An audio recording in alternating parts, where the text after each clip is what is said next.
L'intelligence artificielle transforme aujourd'hui les modes de communication, l'accès à l'information et l'usage des réseaux sociaux.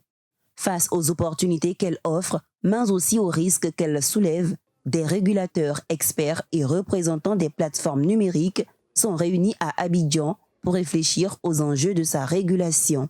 À l'initiative de deux organisations, le REFRAM, Réseau francophone des régulateurs des médias, et le RIAC, Réseau des instances africaines de régulation de la communication, organisé par la Haute Autorité de la communication audiovisuelle de Côte d'Ivoire autour du thème « Réguler les services numériques à l'ère de l'intelligence artificielle ».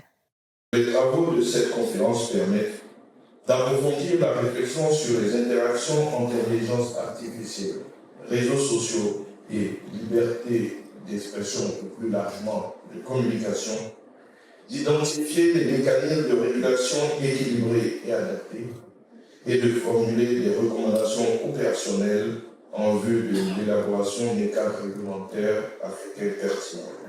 Pour les autorités et les régulateurs africains, le continent ne doit plus être un simple spectateur de la révolution numérique. Donc c'est des amplificateurs de dérives aujourd'hui.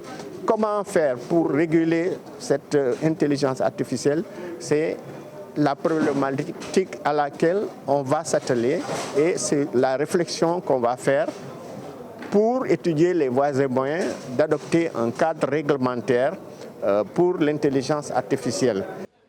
Le Maroc défend pour sa part une régulation qui ne freine ni l'innovation ni la liberté d'expression. La présidente de la ACA du Maroc estime toutefois que les plateformes numériques doivent intensifier leur lutte contre la désinformation en renforçant la transparence sur l'origine des contenus et en limitant les revenus générés par les acteurs qui diffusent de fausses informations.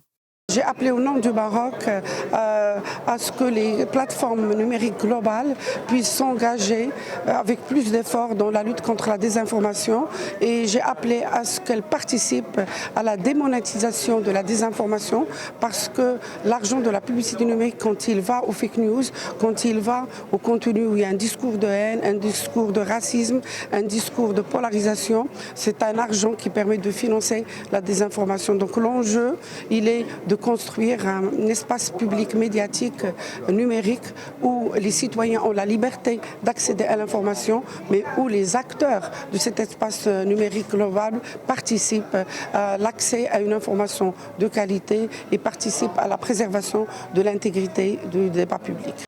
Cette deuxième rencontre d'Abidjan réunit une trentaine d'instances de régulation africaines et francophones, ainsi que des représentants de grandes plateformes numériques.